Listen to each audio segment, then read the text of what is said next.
축복의 하나님, 어떤 사람은 직업을 잃고 누군가는 사랑하는 이를 떠나보내고 세계가 병들어 허덕이는 이 재난의 시대에 주님의 긍휼과 은혜를 구합니다. 고난 중에 우리에게 버텨나갈 힘을 주시고 선한 이웃으로 살아갈 수 있는 지혜를 구합니다. 온 세상이 축복의 통로 되시는 창조주 하나님을 주목하고 유일한 구원자 하나님께 눈을 돌리길 기도합니다. 이 시간 주시는 말씀으로 하나님을 외면하는 이 시대에 우리가 신실한 믿음의 모본을 보이며 살아갈 수 있도록 예수님의 이름으로 기도합니다.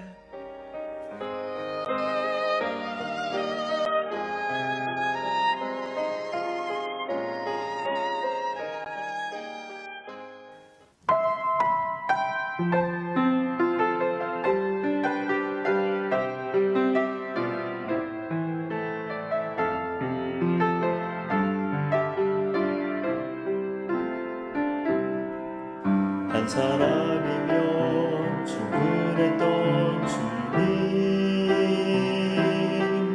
주 말씀에 순종하는 자,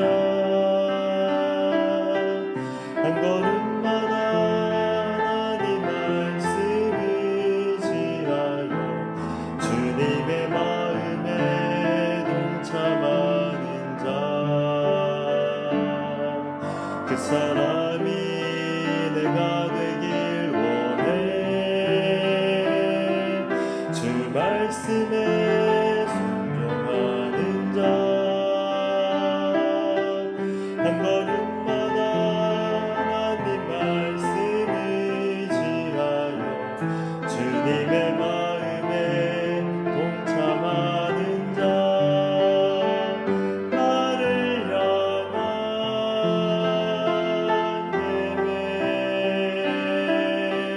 주님이 잘하시네. 주를 향한 나의 삶 전심으로 주께 경배. 주님의 뜻 선하시며 언제나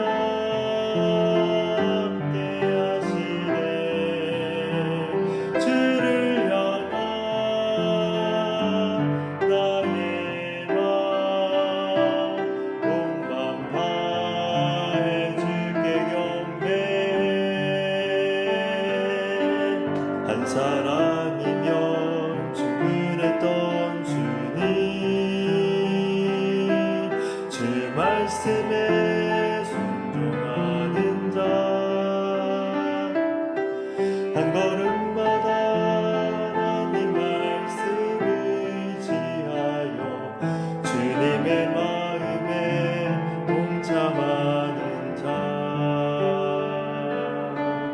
그 사람이 내가 되길 원해.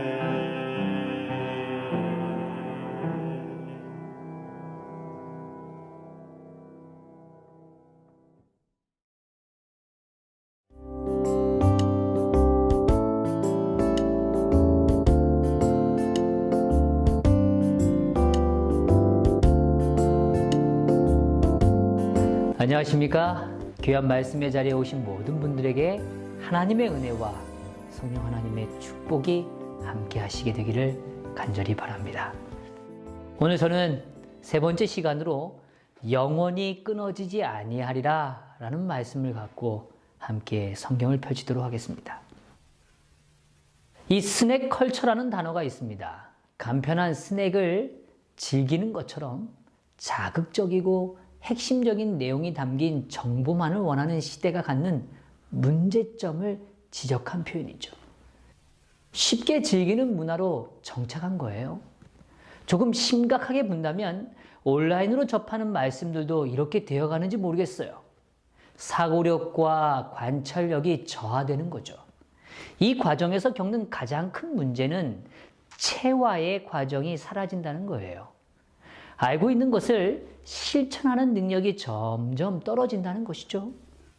살아있는 지식, 습득의 기회가 상실된다는 겁니다. 기도에 관해 들었다면 기도해야 하는 것이겠죠. 말씀에 관해 들었다면 묵상을 통하여 삶에 적용하는 시간이 필요한 것입니다. 그런 의미에서 지식에 대한 이해를 좀 갖기를 원하는데, 지식에는 두 가지 종류가 있다고 합니다. 이 영국의 철학자 폴라니는 자신의 저서인 개인의 지식에서 이 지식의 두 가지 종류를 구분해주고 있어요. 명시적 지식과 암묵적 지식으로 나눠진다는 겁니다. 이 명시적 지식은 단순히 어떠한 사실을 암기하거나 논리적 추론을 통해서 이해하는 지식이라고 합니다. 반면에 이 암묵적 지식은 반복적인 훈련을 통해서 몸으로 체득하는 지식이라는 거죠. 이 폴라니는 인간은 단순히 명시적 지식이 아닌 암묵지라고 불리는 단계, 오늘 이 암묵적 지식에 도달하는 단계가 매우 중요하다고 강조하죠. 젓가락질 다 잘 하시나요? 누구나 적지 않은 어려움이 있었을 겁니다. 근데 이 젓가락질을 단순히 말로 설명한다고 어떤 사람들이, 처음 하는 사람이 곧바로 습득되지는 않겠죠. 마찬가지입니다. 자전거나 테니스나 골프, 또 피아노와 바이올린 같은 악기들, 그리고 요리나 외국어를 습득하는 과정까지 사실은 모든 사람들은 이 암묵지를 통해서 도달해지고 배워지고 익혀진다는 것이죠. 이러한 분야들은 배우기도 힘들고 사실은 가르치기도 쉽지는 않아요. 왜 그런가 하면 이 사진 한 장에서 우리는 좀 힌트를 얻게 됩니다. 빙하입니다. 이 암묵지는 물속에 잠겨있는 부분 같고, 그 다음에 이 명시적 지식은 단순히 그 물 위에 드러난 그런 정도의 부분에 지나지 않는다는 거죠. 그래서 문서나 언어로 공유되는 부분은 극히 일부분에 불과하다는 거예요. 저자직강, 이런 거, Q&A, 이런 게 왜 필요하냐면 바로 이 암묵적 지식에 대한 이해를 더 갈망하기 때문이죠. 경험에 의한 지식은 그 깊이가 매우 다르다는 거예요. 성경에 등장하는 이 안다라는 것은 암묵적 지식에 해당되는 영역입니다. 단순한 명시적 지식으로는 결코 이해할 수 없다는 거죠. 그런 의미에서 저는 이 예레미야서에 있는 아주 특별한 하나의 관점을 특별히 제시되고 있는 이 전달 방식에 좀 설명을 드려보고 싶습니다. 이 예레미야는 하나님께로부터 받은 말씀을 전달할 때 그냥 말로만 전달하는 선지자가 아니었다는 거예요. 그럼 어떻게 했는가? 예레미야는 이 상징적인 행동을 통해서 메시지를 전달했습니다. 즉, 예레미야는 삶을 통해서 자신의 이 삶의 한 부분들을 통하여 메시지를 확장했다는 거죠. 그 상징 행동이라고 불려지는 특별한 몇 가지 예들이 있는데, 허리띠, 깨진 항아리, 멍에, 경작지 메이커 같은 이러한 것들은 아주 실제적 상징 행동으로 우리 앞에 표현되고 있습니다. 그렇다면 하나님은 왜 예레미야에게 상징 행동을 통해서 메시지를 전달하기를 원하셨을까 하는 질문을 가져보게 돼요. 말씀이 삶으로 옮겨지는 것을 강조하고 있는 겁니다. 단순히 말로 전달되어지는 차원이 아니라 삶으로 경험되어지는 말씀이 되기를 원하셨던 것이죠. 하나님의 말씀이 선포되어질 때 그 말씀을 따라 삶으로 실현되는 것을 보여주고 있는 겁니다.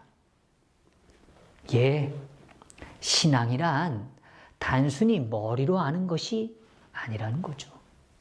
말씀이 내 삶에 임할 때 그 아무리 작은 기별이라도 그 말씀을 삶으로 살아내는 것, 그것이 바로 진짜 신앙인 거죠. 오늘 우리에게 참으로 귀한 도전일 것입니다.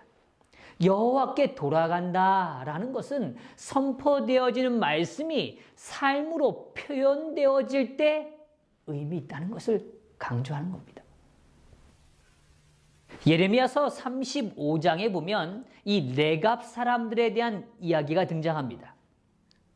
때는 여호야김이 통치하던 시대였어요.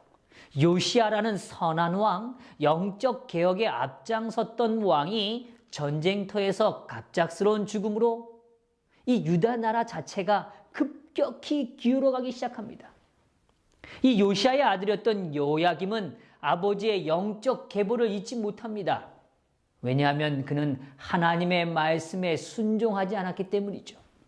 결국 유다는 여호야김과 시드기야를 거쳐서 한 세대를 더 잊지 못하고 패망에 이르게 됩니다. 유다의 패망에 앞서 하나님께서는 귀한 상징으로 한 자손의 삶을 높이고 계십니다. 바로 레갑 사람들이니 역대상 2장 55절에 보면 이 레갑 사람에 대한 정보를 조금 더 제공해 줍니다. 레갑 가문의 조상 함맛에게서 나온 겐 종족이더라 라고 기록되어 있습니다. 여기 언급되어진 이 겐 종족은 민수기 10장 29절에 등장하는 이방 족속이었던 이 모세의 장인 이드로가 포함되어져 있는 족속을 의미합니다. 즉 그들은 광야에 머무는 이방 민족이었어요. 그렇지만 하나님의 은혜로 이스라엘 백성 안에 함께 살게 되는 축복을 함께 누리는 그런 족속이 되었던 것이죠. 이 족속의 후예 중 레갑의 아들이 성경에 등장하는 부분을 우리는 발견하게 됩니다. 열왕기하 10장 15절에서 16절의 내용을 보면 요나답이란 한 인물이 등장하죠. 여호나답이라고도 불립니다. 근데 그때 이 열왕기하 10장의 배경을 보면 아합과 이세벨의 죄악의 종교를 하기 위한 하나님의 심판의 장면, 이 죄를 멈추기 위한 하나님의 의지적 표현이 예후를 통해서 등장하게 됩니다. 예후가 쓰임을 받게 된 것이죠. 이때 예후와 협력해서 이스라엘 땅의 악한 흔적들을 지우는 사역, 이 아주 엄청난 작업을 위임받고 쓰임받았던 인물이 바로 요나답이라는 사람입니다. 조금 정리해보면 레갑 가문은 은혜를 간직한 가문이었고 하나님께 쓰임받는 귀한 열정을 품은 사람들이었다는 것이죠. 오늘 본문에 비춰보면 그들은 하나님 앞에 거룩한 뜻을 품었던 후손들이었습니다. 세속의 물결에 때묻지 않는 삶을 추구했던 그런 모습을 발견하게 되는 거죠. 그들은 아주 구체적인 삶의 지침을 갖고 있었어요. 포도주를 가까이 하지 않는 것이었고 자신들의 정착을 위해서는 집도 짓지 않았다는 것입니다. 그저 하늘을 향하여 나그네로서 장막에 머무는 생활을 유지해 왔던 것입니다. 이 요나답을 통해서 시작되어진 이 거룩한 전통이 무려 250년 가까이 이어져 내려왔던 것입니다. 아, 참 멋있죠? 한 선조의 거룩한 뜻이 대를 잇고 또 이어서 유지되어 왔다는 겁니다. 참으로 아름다운 모습입니다. 가운을 간직하는 가정들은 참 많습니다. 그러나 가운데로 살아가는 것은 참으로 힘든 도전입니다. 선조의 뜻대로 흔들림 없이 삶을 살아낸 사람들이 바로 오늘 우리가 함께 보고 있는 예레미야 35장에 등장하는 레갑 사람들이었습니다. 그런 의미에서 오늘 이 예레미야 35장은 참 희한한 사건으로 우리 앞에 펼쳐집니다. 하나님께서 예레미야에게 이상한 명령을 내리고 계세요. 레갑 사람들을 성전에 있는 방으로 다 모으는 것입니다. 그들 앞에 포도주를 가득 놓았습니다. 그리고 이야기하는 겁니다. 마시라 라고 권하는 것이죠. 참 당황스러운 일입니다. 어떻게 이런 일을 하나님은 하길 원하셨을까? 성경에 보면 증명을 위한 시험이 등장합니다. 하나님께서는 그 대상을 높이시기 위해서 시험의 장면들을 허락하실 때가 있다는 거죠. 그들의 믿음과 순정이 얼마나 귀한지를 높이고자 하시는 시험이란 말입니다. 아브라함이 이삭을 제단에 바치는 장면을 우리는 잘 기억하고 있습니다. 이 장면이 바로 이런 의미의 시험을 표현해주고 있죠. 아브라함의 전적인 순종의 모습을 온 우주 앞에 보이시고 싶으셨습니다. 또 그걸 높이시고 증명하시기를 원하셨던 것입니다.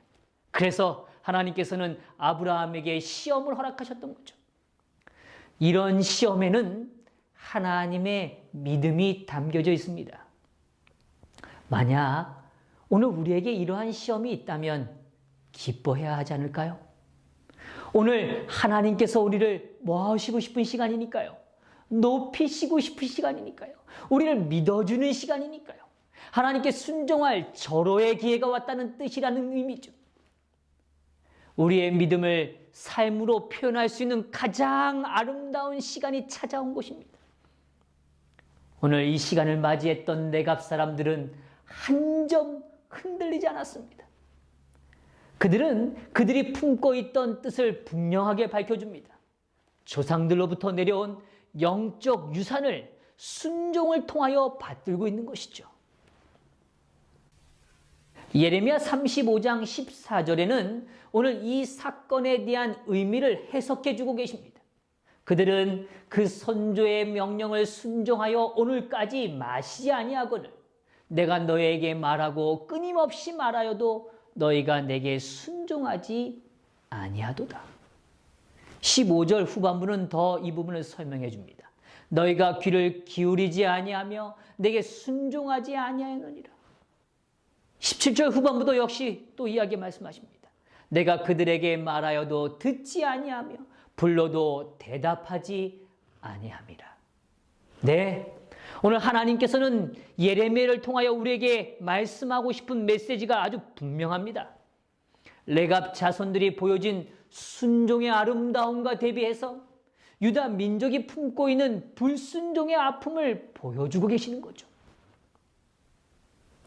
저는 이 예레미야를 묵상하면서 자주 반복적으로 접하는 단어를 발견하게 됐어요. 그 단어는 무엇인가 하면 듣다. 이 원어적인 표현은 사마라는 단어입니다. 이 단어가 얼마나 많이 사용됐냐면 이 예레미야서에만 189회가 사용되었습니다. 평균적으로 매 장마다 3.6회나 반복적으로 사용하고 계신 거죠. 들어라, 듣다, 들어라, 듣지 아니하고 이렇게 계속 언급되는 겁니다. 유다 민족은 듣지 않았다는 것입니다. 특별히 예레미야 35장에서는 무려 9회나 반복적으로 이 단어를 사용하고 있죠. 오늘 우리가 조금 더 깊이 묵상할 부분이 바로 이 부분입니다. 듣다라는 단어는 순종하다라는 단어와 동일한 단어입니다. 한국어 표현에서는 분명히 차이점이 있어 보여요. 듣다, 순종하다. 그런데 원어적으로 보면 이 단어는 동일하게 한 단어, 사마라는 단어를 사용하고 있다는 것이죠. 성경에서 듣는다는 것은 순종한다는 것을 의미합니다. 단순히 귀로 소리를 듣는 것, 그거를 듣는다라고 말하지 않죠. 듣는다는 것은 순종을 통해서 삶의 뿌리를 내리는 것을 의미합니다. 단순히 명시적 지식이 아니라 암묵적 지식으로 확장되어지는 과정이 표현되어지고 있는 거죠. 오늘 우리의 신앙이 참된 깨달음, 참된 알미 되는 비결은 바로 순종에 있다는 것입니다. 믿음은 순종을 통해서 드러나는 것이죠. 여호와께 돌아간다는 것은 듣는다는 의미입니다. 이걸 다시 또 설명하자면 순종한다는 의미입니다. 오늘 여호와께 돌아가는 자는 바로 순종하는 자들인 거죠. 어떻게 이것이 우리의 삶에 실현될 수 있을까요? 그 힌트를 오늘 본문을 통하여 우린 조금 더 생각하고 얻게 되는 것이죠. 첫째로 순종은 약속의 말씀을 기억함으로 시작된다는 사실입니다. 예레미야 35장 6절에서 7절에 보면 레갑 자손들은 요나답이 전해주는 약속의 말씀을 아주 정확하게 기억하고 있었습니다. 그것이 레갑 자손들의 후예들이 품었던 희망이었기 때문입니다. 비록 이방 민족의 후예들이었지만 하나님은 그들 약속의 민족으로 삼아주셨고 순종의 삶을 살던 요나답을 통해서 하나님은 쓰임받는 자의 삶을 보여주셨습니다. 이제 요나답은 더욱더 거룩한 삶으로 순종의 발걸음을 옮겼던 것입니다. 이 축복에 대한 확신이 귀한 약속이 되어서 후손들의 삶에 녹아들고 있었던 것이죠. 선지자 왕에서는 이렇게 아주 우리에게 참 의미 있는 말씀을 전해주고 있습니다. 예레미야는 나라의 몰락과 유다 거민들이 열국 중에 흩어질 것을 분명히 미리 알았으나 신앙의 안목으로 이 모든 것 저편에 회복의 때를 바라보았다. 하나님의 약속이 그의 귀에 울리고 있었다. 저는 이 표현이 너무 좋습니다. 하나님의 약속이 그의 귀에 뭐하고 있다고요? 울리고 있다고요. 그렇기 때문에 그는 그의 안목이 흔들리지 않을 수 있었던 겁니다. 신앙의 안목을 여전히 간직할 수 있었던 거죠. 지금은 무너지는 이스라엘이었지만 회복된 이스라엘을 바라보고 있는 것입니다. 오늘 그의 귀에 하나님의 약속이 뭐하고 있었다고요? 울리고 있었다고 말입니다. 선지자 왕에서는 또한 다음과 같이 말씀해 주고 있습니다. 이 구원의 약속들은 여호와를 예배하는 일에 확고부동했던 사람들의 귀에는 가장 아름다운 음악처럼 들렸다. 여전히 언약을 지키는 하나님의 권고를 존중히 여기고 있는 높은 사람들과 미천한 사람들의 가정에서는 선지자가 한 말들이 거듭거듭 반복되었다. 아이들까지도 매우 큰 감동을 받았고 그들의 어리고 감수성이 예민한 마음에 영구적인 감명을 끼쳤다. 약속의 말씀, 희망의 말씀, 회복의 말씀이 끊임없이 반복되어졌던 것입니다.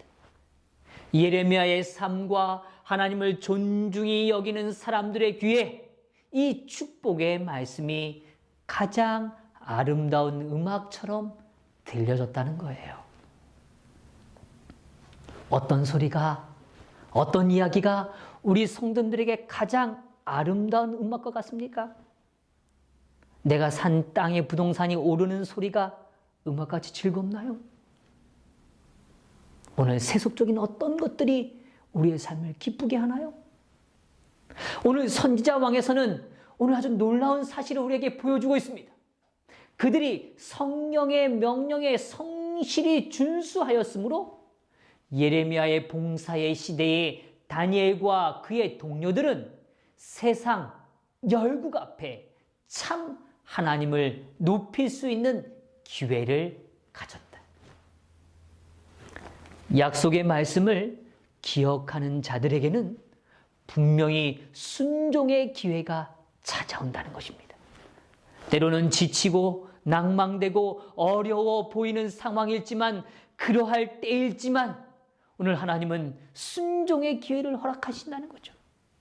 반복적으로 들었던 희망의 메시지, 하나님의 품성에 대한 확신, 그분이 주신 약속들이 귀에 울렸기에 그들은 절망적인 상황에서도 순종의 걸음을 걸을 수 있었다는 것이죠. 오케스트라 연주회에 가보신 분들이 많이 계시죠? 이 공연이 시작되기 전에 보면 이 관현악단들이 서로의 음을 맞춥니다. 왜냐하면 악기가 무대로 나오는 순간 음 높이가 변할 수 있기 때문이죠. 특별히 현악기 경우에는 온도와 습도에 민감한 악기이기 때문에 반드시 튜닝이라는 과정을 거쳐야 합니다. 이 튜닝의 과정에 쓰임받는 악기가 바로 목관악기인 오보에입니다. 오보에는 기준음인 A를 갖고 있기 때문에 이 기준음에 따라 다른 현악기들이 모두 음을 맞추는 것이죠. 튜닝을 통해서 절대음에 자신들의 악기를 맞추는 거예요. 만약에 그 음이 맞지 않으면 결코 좋은 하모니를 낼 수 없는 거죠. 아무리 비싼 악기일지라도 아무런 의미가 없게 되는 거죠. 튜닝을 제대로 하지 못한단 말이죠. 성도 여러분, 우리의 내면에는 절대음이 존재하나요? 우리의 내면에는 정말 흔들리지 않는 늘 일정한 우리의 삶의 지표가 되는 그 음이 존재하나요? 남의 시선, 외모와 학벌과 인맥, 출세와 성공주의, 이러한 여러 소리들 앞에 우리의 삶이 자꾸 흔들리고 있지는 않습니까? 이것저것에 우리의 삶을 맞추다 보면 어느새 우리는 절망과 낙담에 머물게 되는 거죠. 혼란스러운 가치들이 우리의 삶을 향해 거친 파도처럼 밀려올 때가 있다는 것입니다. 우리는 그럼 어떻게 해야 하는가? 살아있는 하나님의 말씀에, 비록 그것이 경고의 기별일지라도 때로는 오늘 우리에게 다시 한번 회복의 약속을 주고 계시는 그 하나님의 말씀에 오늘 우리의 삶을 맞추어야 한다는 것입니다. 예레미야 시대는 너무도 혼란스러운 시대였습니다. 이 중동의 패권 싸움에 하루가 다른 세상을 맞이했기 때문입니다.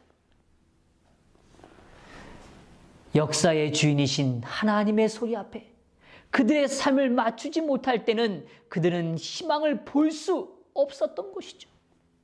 삶이 흔들릴 때마다 하나님의 말씀, 그 절대음에 우리의 삶을 맞추게 되기를 간절히 바랍니다.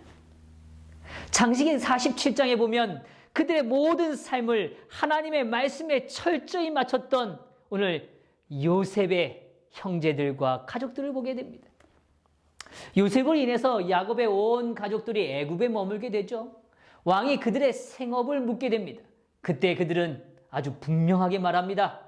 선조로부터 목자의 삶을 살아왔고 우리는 또 그렇게 살 것이라고 말이죠. 그래서 그들이 부여받은 땅이 바로 고센 땅입니다. 고센 땅에 거류하게 된 거죠. 요셉은 이집트에 있는 가장 좋은 땅, 오늘날로 말하면 비싼 땅, 집값이 잘 오를 수 있는 땅들을 아마 자신들의 가족들에게 줄 수 있었을 거예요. 또 나아가서 그들에게 관직을 허락할 수도 있었을 것입니다. 정치와 경제의 힘을 누릴 수 있도록 충분히 힘을 쓸 수 있었을 거예요. 그러나 요셉은 그렇게 하지 않았어요. 그들은 가나안 땅에서 가장 가까운 곳, 언제든 가나안 땅으로 돌아갈 준비를 하면서 살 수 있었던 곳, 그 고센 땅에 머물기를 원했던 것이죠. 야곱은 그의 죽음 앞에서 자신을 조상의 묘지에 묻어줄 것을 간곡히 부탁합니다. 요셉 역시 임종의 때에 하나님께서 조상들에게 맹세하신 땅에 이르게 할 것을 부탁하면서 다음과 같이 당부합니다. 하나님이 반드시 돌보시리니 당신들은 여기서 내 해골을 메고 올라가겠다 하라. 네, 신앙은 순종의 삶으로 약속의 말씀을 온 마음과 몸으로 품고 살아가는 것입니다. 여호와께 돌아가는 삶은 약속의 말씀을 귓가의 음악처럼 기억함으로 오늘 나에게 맡겨진 삶의 작은 부분부터 오늘 그 약속의 말씀에 맞추어 한 발 한 발 움직여 가는 것을 의미하는 거죠. 오늘 그러한 삶이 되기를 간절히 바랍니다. 둘째로 순종은 축복의 약속을 위하여 나아가는 발걸음입니다. 예레미야 35장 19절의 말씀을 읽어보겠습니다. 그러므로 만국의 여호와 이스라엘의 하나님께서 이와 같이 말씀하시니라. 레갑의 아들 요나답에게서 내 앞에 설 사람이 영원히 끊어지지 아니하리라 하시니라. 성도 여러분, 순종은 일방적인 언어가 아닙니다. 하나님의 말씀이 우리의 귀에 들려짐으로 순종할 때 주님은 새로운 역사를 펼치심으로 하나님의 살아계심을 우리 앞에 보여주고 계시는 거죠. 우리는 하나님의 임재를 목말라 합니다. 하나님을 경험하고 싶어 해요. 하나님이 우리 안에 일하시는 거룩한 임재의 경험이 있기를 소망하죠. 그런데 이러한 갈망이 충족될 수 있는 유일한 길은 순종입니다. 한나와 사울의 공통점과 차이점을 저는 생각해 보게 됩니다. 이 두 분의 공통점은 하나님의 뜻을 이미 알고 있었다는 거예요. 그들의 마음에 이미 거룩한 뜻을 품게 하도록 주님은 허락하셨기 때문이죠. 그들은 해야 할 일이 무엇인지 분명하고 또 확실하게 이미 알고 있었습니다. 사무엘상 28장에 보면 사무엘의 죽음 이후에 사울이 블레셋 군대와 마주하게 됩니다. 그는 두려움 가운데 떨고 있었어요. 그가 자신의 힘을 감당하기 힘든, 자신의 힘으로는 도저히 감당하기 힘든 시간 앞에 섰던 것이죠. 이때 그는 이렇게 말해요. 사무엘상 28장 6절, 사울이 여호와께 묻자오되 여호와께서 꿈으로도 우림으로도 선지자로도 그에게 대답하지 아니하시므로. 사울은 결국 하나님은 말씀하시지 않는다는 이유로 신접한 여인을 찾아가는 슬픔의 길로 향합니다. 정말 하나님은 말씀하지 않으셨나요? 아니요. 사울이 다윗을 죽이기 위해 쫓던 10년의 시간 동안 주님은 끊임없이 말씀해주고 계셨습니다. 그는 자신의 생명을 살려준 다윗을 통해 하나님의 음성을 들었었어요. 그러나 사울에게 하나님의 음성은 잠시 스쳐가는 바람에 지날 뿐 오늘 그 음성을 자신의 것으로 붙들지 않았다는 거죠. 사울이 왕이 되는 과정에서 하나님의 축복과 임재의 역사는 매우 강하게 나타납니다. 소심하던 사울을 주님은 불러주셨죠. 그를 선지자 학교로 부르셔서 성령의 임재의 축복을 경험하도록 해주셨습니다. 그의 마음에 거룩한 열정이 일어나는 축복을 허락해 주셨어요. 사울은 초기에 백성들의 아픔을 그저 바라볼 수 없었어요. 모욕받는 백성들을 그저 스쳐 지나갈 수 없었던 겁니다. 사울은 분연히 일어나서 한 결의의 소를 잡아 각을 뜨고 전량들의 손으로 그것을 이스라엘 모든 지역에 두루 보냅니다. 그리고 그는 당당한 발걸음으로 전장으로 나아가 승리를 쟁취하게 되죠. 사울에게는 아름다웠던 쓰임받았던 순종의 경험이 있었어요. 그는 한때 듣는 자였고 순종하는 자였습니다. 그러나 그의 마음속에 비교의 정신이 들고 질투의 정신이 자리하기 시작하면서 하나님의 말씀 앞에 서는 것을 거부하기 시작하는 거죠. 그는 더 이상 하나님과 교통하는 축복, 하나님의 임재의 축복을 누릴 수 없었던 거예요. 그에게 말씀이 주어지지 않아서가 아니라 말씀을 지속적으로 거부했다는 사실이죠. 한나는 불순종의 이유를 찾는 여인이 아니었어요. 때가 되지 않았다는 자신의 판단을 앞세우지도 않았습니다. 때가 늦었다는 이유도 찾지 않았습니다. 사울은 사무엘이 오지 않은 이유를 들어 자신의 삶을 정당화했지만 한나는 순종을 위해 자신의 발걸음을 옮기는 일에 주저하지 않는 여인이었어요. 왜냐하면 그는 하나님과 나눈 약속을 기억하고 있었기 때문입니다. 자신에게 베풀어 주신 주님의 축복, 주님의 임재를 또 다른 약속의 성취로 기대했던 여인이었다는 거죠. 사무엘상 1장 17절에서는 이 한나가 다음과 같이 선하고 있어요. 선하여 가로되 만군의 여호와여, 만일 주의 여종의 고통을 돌아보시고 나를 생각하시고 주의 여종을 잊지 아니하사 아들을 주시면 내가 그의 평생에 그를 여호와께 드리고 삭도를 그 머리에 대지 아니하겠나이다. 한나는 하나님께 말을 걸어갑니다. 자신에게 주어진 축복이 어떻게 쓰이고 싶은지를 고백했습니다. 그 축복이 실현될 때, 태를 열어 사무엘을 허락하실 때 한나는 단순히 그 축복을 받은 것으로 멈추지 않겠다고 고백하는 겁니다. 또 다른 약속의 삶으로, 순종의 삶으로 나아가기를 원한다고 고백하고 있는 것이죠. 더 큰 축복을 위해서 한나는 순종의 발걸음을 주저하지 않았다는 것입니다. 오늘 부조와 선지자에서는 이렇게 말씀하고 계세요. 어린아이가 어머니에게서 떨어질 수 있을 만큼 자라자 곧 한나는 그의 서원을 이행하였다.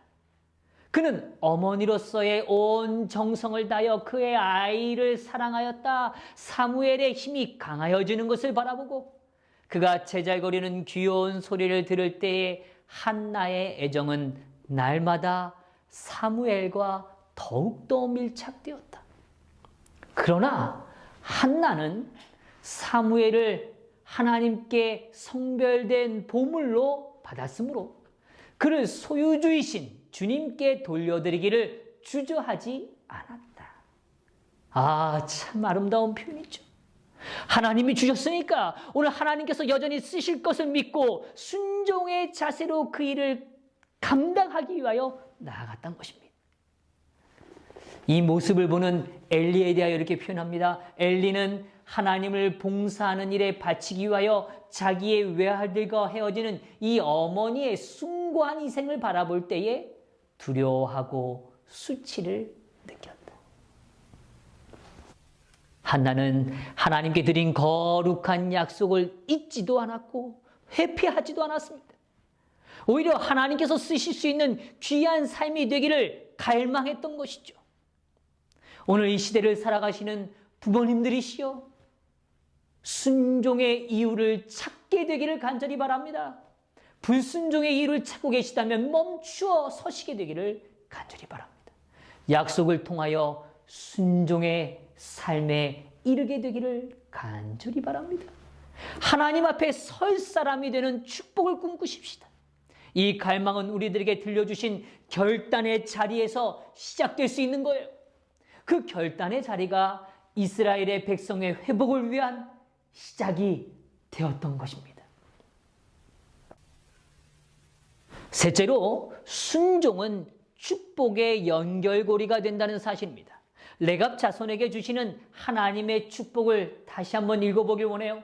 그러므로 나 만군의 여호와 이스라엘의 하나님이 이같이 말하노라. 레갑의 아들 요나답에게서 내 앞에 설 사람이 영영이 끊어지지 아니하리라. 살아있는 인간은 반드시 퇴장하기 마련이에요. 코끝에 호흡이 멎으면 인생의 무덤에서 퇴장해야 하는 거죠. 살아있는 동안일지라도 때가 되면 자신의 직책이나 자리에서 퇴장해야 하는 것처럼 말입니다. 그런데 인간의 퇴장은 퇴장만을 의미하지 않습니다. 인간의 퇴장은 언제나 새로운 차원의 등장으로 이어지는 겁니다. 사울의 죽음으로 그는 퇴장하였지만 다시금 우리 앞에 등장하고 있는 것이죠. 하나님의 뜻을 저버린 인생이 얼마나 큰 두려움에 처할 수밖에 없는지를 보게 되는 것입니다. 한나 역시 역사의 무대에서 퇴장했습니다. 하지만 오늘 우리 앞에 다시 등장하고 있죠. 우리에게 거룩한 순종이 갖는 의미와 파장을 우리 앞에 보여주고 있는 것입니다. 순종의 흔적을 남겨놓고 있는 것입니다. 이것은 단순히 순종의 흔적이 아니라 사랑의 흔적이라는 것이죠. 여론 교수님은 지성에서 영성으로는 책에서 자신의 한 소중한 이야기를 들려주고 있어요. 제가 한번 들려드리길 원합니다. 수술을 받기 위하여 어머니는 서울로 가셨다. 이른바 대동아 전쟁이 한참 고비였던 때라 마취제도 변변히 쓰지 못한 채 수술을 받으셨다고 한다. 그런 경황에서도 어머니는 나에게 예쁜 필통을 사보내셨다. 필통을 입원하시기 전에 손수 골라서 사신 것이었지만 귤은 전시 어렵게 구해서 병문안 온 손님들이 가져온 것이라고 했다. 어머니는 목이 타시는데도 귀한 것이라고 잡수지 않으시고 그냥 머리맡에 두고 보셨다고 한다. 태어나실 때 우리에게 주시기 위해서였다. 그 노란 귤과 함께 어머니는 하얀 상자 속의 유골로 돌아오셨다. 물론 그 귤은 어머니도 나도 형도 먹을 수 없는 열매였다. 그것은 먹는 열매가 아니었다. 그것은 사랑의 태양이었고 그리움의 달이었다. 그래서 향기로운 그 몇 알의 귤은 누구도 먹지 못한 채로 어머니와 함께 흙에 묻혔다. 나는 지금도 어머니의 산소에 갈 때마다 꼭 귤을 산다. 홍동백서의 색깔에는 없는 과일이지만 말이다. 내 이제 어디가 그 귤을 구할 것이며 내 이제 어디가 어머니의 다리를 주물러 드릴 수 있을까? 참 아름다운 이야기죠. 오늘 사무엘상 2장 18절에서 19절에 보면 역시 아름다운 장면이 등장합니다. 사무엘은 어렸을 때 세마포 옷을 입고 여호와 앞에서 섬겼더라. 그의 어머니가 매년 드리는 제사를 드리러 그의 남편과 함께 올라갈 때마다 작은 겉옷을 지어다가 그에게 주었더니 네, 사무엘은 그 옷의 의미를 알고 있었던 것입니다. 혼란스럽고 타락한 성직자들이 있던 시대였어요. 엘리의 아들들의 행실을 우리는 익히 잘 알고 있어요. 이러한 상황임에도 불구하고 한나는 사무엘도 또 한나도 서로를 위한 연결고리, 거룩한 연결고리를 여전히 붙잡고 있었던 것입니다. 그들의 삶을 지탱해주고 축복하시고 역사하시고 계시는 하나님을 보고 있었던 것입니다. 오늘 부조와 선지자는 또한 이렇게 말해요. 한나는 자기 아들에게 자신을 여호와의 것으로 여기도록 가르쳤다. 매일 그는 아들을 위하여 기도하였다. 매년 그는 손수 아들의 예복을 만들어 남편과 함께 예배하러 실로에 갈 때 가지고 가서 그 아이에게 자기의 사랑을 생각나게 하는 그 예복을 주었다. 그 작은 예복은 올마다 그가 순결하고 고상하고 진실되기를 기원하는 그의 기도로 짜여 있었다. 한나는 자기의 아들이 세속적으로 위대하게 되기를 구하지 아니하고 그가 하늘이 귀중히 여기는 위대함, 즉 하나님을 영화롭게 하고 그 이웃에게 축복이 될 수 있도록 열렬히 탄원하였다. 정말 아름답죠. 한나에게 얼마나 큰 보상이 주어졌는지는 사무엘상 3장을 통하여 분명히 보여주고 있습니다. 3장 1절 아이 사무엘이 엘리 앞에서 여호와를 섬길 때에는 여호와의 말씀이 희귀하여 이상이 흔히 보이지 않더라. 네, 말씀이 희귀하던 시대, 이상이 흔히 보이지 않던 시대였어요. 이때 하나님은 아직 어리지만 하나님께 귀를 기울일 수 있는 사람, 순종의 자리에 주저하지 않을 사람, 그 한 사람인 바로 사무엘을 찾아오셨단 말이죠. 여호와께서 임하여 서서 전과 같이 사무엘아 사무엘아 부르시는지라. 사무엘이 이르되 말씀하옵소서. 주의 종이 듣겠나이다. 주의 종이 순종하겠나이다. 이 표현 아닌가요? 얼마나 아름답습니까? 한나는 거룩한 사랑으로, 거룩한 순종으로, 사랑의 연결고리로 오늘 사무엘의 삶을 이어가고 있었다는 거죠. 저에게는 참 사랑하는 한 분이 계셨습니다. 저의 외할머니셨어요. 저의 외할머니 하면 떠오르는 건 무엇이냐면 바나나입니다. 우리 성도님들은 바나나가 무슨 색깔인지 아시죠? 노란색이요. 예, 맞습니다. 그런데 저는 사실 어렸을 때 바나나는 약간 노란색이 아니라 검정빛이 나는 색으로 이해하고 있었어요.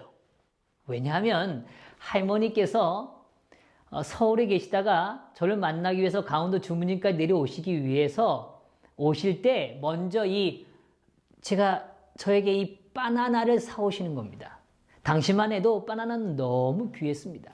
그래서 오는 시간에 이 바나나 색깔이 뭐 한 거예요? 약간 이제 변색이 되고 있었던 거죠. 그래서 그 가방에서 바나나를 꺼내서 저에게 이렇게 주시는 겁니다. 얼마나 귀한 바나나인지 그 바나나는 뭐 이렇게 한 번에 먹을 수가 없습니다. 얼마나 꼭꼭 천천히 먹었던지 말이죠. 근데 그랬던 저희 할머니가 제가 초등학교 고학년이 되는 즈음에 풍이 드셨어요. 그래서 몸을 움직이기가 힘들어지신 거죠. 결국 오랫동안 침상에서 투병 생활을 하시다가 잠드셨습니다. 저희 할머니가 아파지시면서부터 제 삶에 변화가 있었습니다. 그게 뭐냐면 화요일과 금요일은 할머니와 단둘이 예배를 드리는 겁니다. 사실 제 인생의 첫 설교는 그때였습니다. 왜냐하면 할머니는 저에게 늘 단상의 기회를 주셨어요.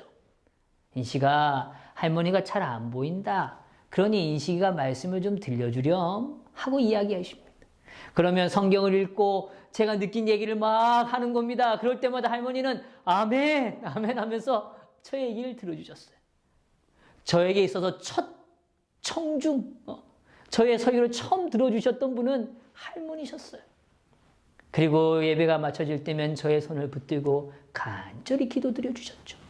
하나님, 이 아이가 하나님께 쓰임받는 종이 되기를 원합니다. 라고 말이죠. 늘 저에게 말씀을 외워주시고 들려주시고 반복에 반복을 거듭하셨던 할머니의 음성을 저는 잊을 수가 없죠. 외할머니가 외동딸, 하나밖에 없는 딸을 시집 보낼 때의 조건은 딱 한 가지였어요. 재림신앙을 가진 남자, 그거 하나밖에 없었어요. 그래서 충청도 저 끝에 고향인 저희 어머니를 강원도 이쪽 끝에 시집을 보내셨어요. 세상의 좋은 조건들 다 뒤로하고 아주 가난한 집이지만 신앙을 하는, 재림신앙을 하는 집으로 딸을 보내신 거죠. 저희 외할머니는 병상에 계시는 동안에도 끊임없이 말씀을 놓지 않으셨어요. 그리고 하나님을 원망하지 않으셨어요. 그리고 저에게 하나님의 뜻을 끊임없이 들려주시는, 기도하는 할머니셨어요. 저는 그 사랑이 저에게 그대로 남겨져 있어요. 성도 여러분, 오늘 우리의 삶은 어떤 삶으로 남겨지길 원하십니까? 레갑 자손들처럼, 한나처럼 오늘 우리의 삶이 거룩한 연결고리로 남겨지게 되기를 간절히 바랍니다. 거룩한 순종의 삶이 아름다운 고리가 됨을 기억하십시다. 여호와께로 돌아오는 자는 순종의 가치를 아는 자이죠. 여호와께 돌아온 자는 하나님의 약속의 말씀이 귓가에 울려지는 자인 겁니다. 여호와께 돌아오는 자는 불순종의 이유가 아니라 순종의 이유를 찾는 자인 거죠. 여호와께 돌아오는 자는 축복의 연결고리를 간직하고 그것으로 남겨지는 삶인 것입니다. 하나님 앞에 서는 자가 영영이 끊어지지 아니하리라. 오늘 이 말씀의 축복이 오늘 저와 우리 성도님들의 삶의 가정의 자손들에게 이루어지게 되기를 간절히 바라면서 오늘 말씀을 마치겠습니다.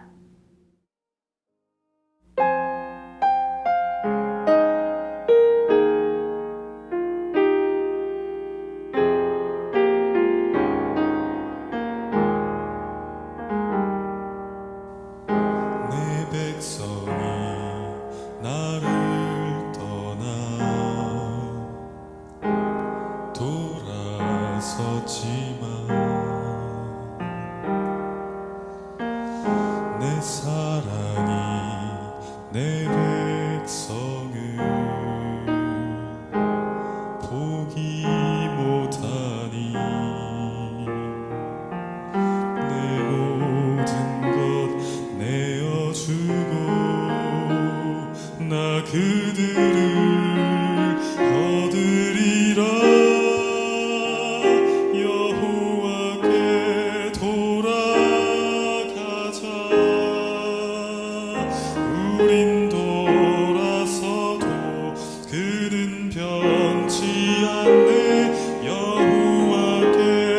돌아가자. 우린 넘어져도 그 사랑 영원하네.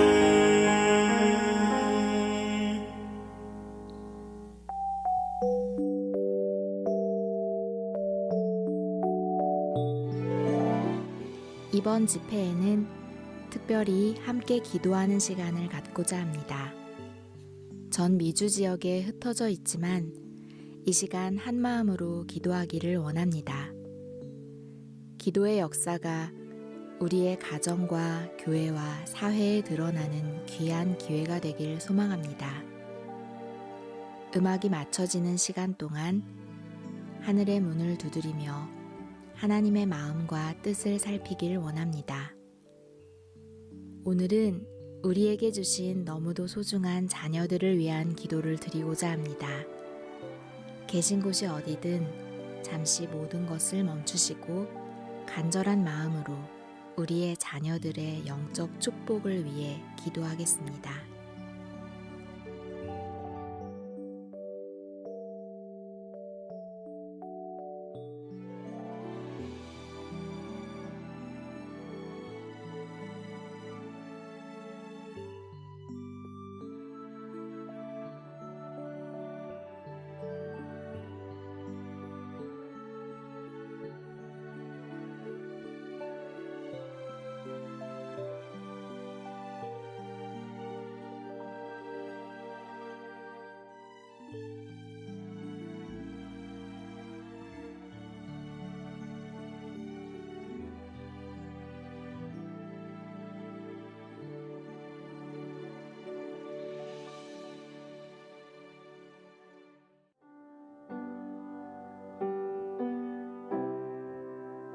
하늘에 계신 우리 아버지 하나님, 오늘 내갑 자손의 순종의 역사를 통해 오늘 우리의 삶에 귀한 교훈을 허락해 주시니 감사합니다.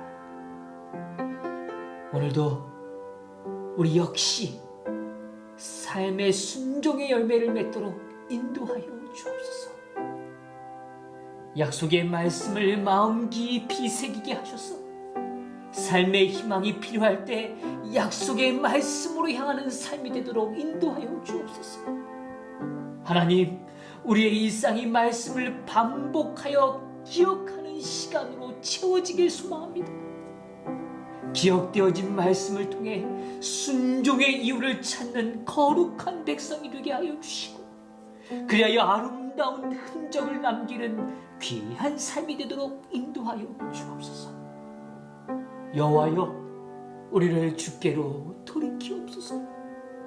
이 저녁 순종의 발걸음을 한 걸음 더 내딛는 아름다운 시간이 되기를 간절히 원하며 예수 그리스도의 이름으로 기도드리옵나이다. 아멘.